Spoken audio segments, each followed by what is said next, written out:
Good morning, She's Velvet Steel. You might find it a little strange that I'm sitting in my bathtub.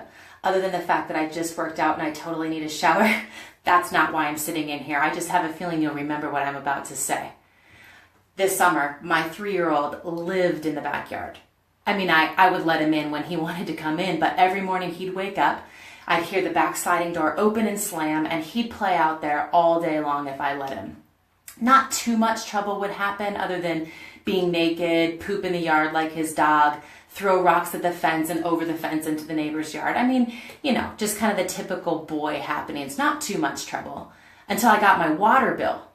And when I got my water bill and saw that it was doubled, I thought, maybe I should pay attention to what's happening with the hose, because what is summer fun without hose, right? The hose use. So I knew he was using the hose. I just didn't pay attention to how he was using the hose. So late one night, all is quiet in the house. It's dark. And in Montana, if it's dark, it's really late. And I hear what I think to be the sound of the hose. Sure enough, I go outside in the dark and the hose is on and down in my egress window. It had to have been on for at least 6 hours. At least, that's the minimum. And it was not only wasting water and racking up my water bill, but it was flooding my egress window. I had no idea that that was happening because I wasn't paying attention to how the hose was being used.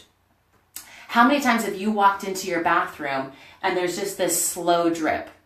I'm looking at the drip. There's like 1 drip per second in the bathtub or in the faucet. So I got a little nerdy and I Googled it. How much water is wasted by a slow dripping faucet?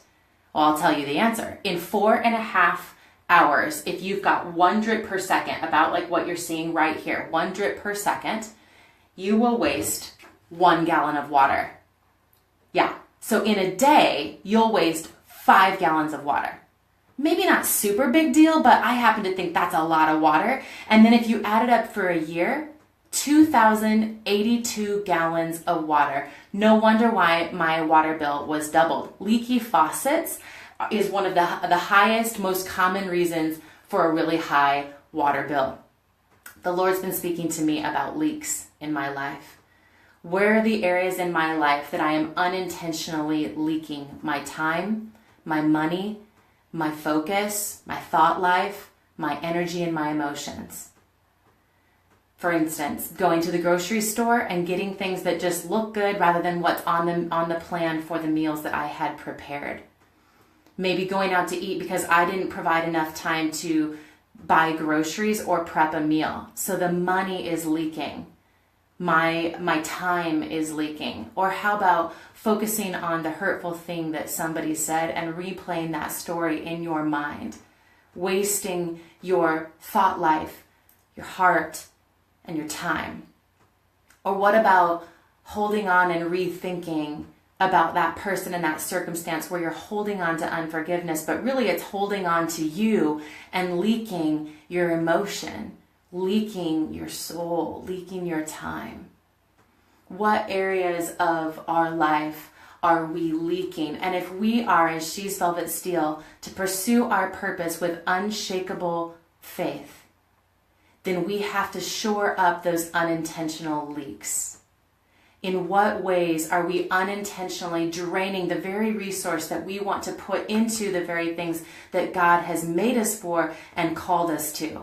And what is it costing us? What is it costing us by a 1 drip per second leak? The unintentional, unnoticed ways that it's just leaving our life. So I have to say this on the other side of the leaking.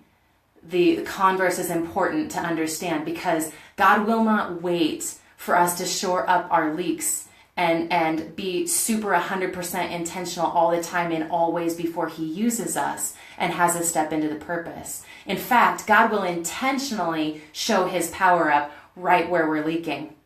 God will intentionally show His strength right where we feel weak and drained. God will intentionally enter in right into the middle of our broken places and leaky places. And those are often the places that God will show His glory the most through our lives. So I just want to end with just 2 thoughts.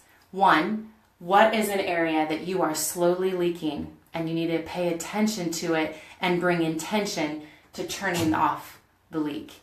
What's one area?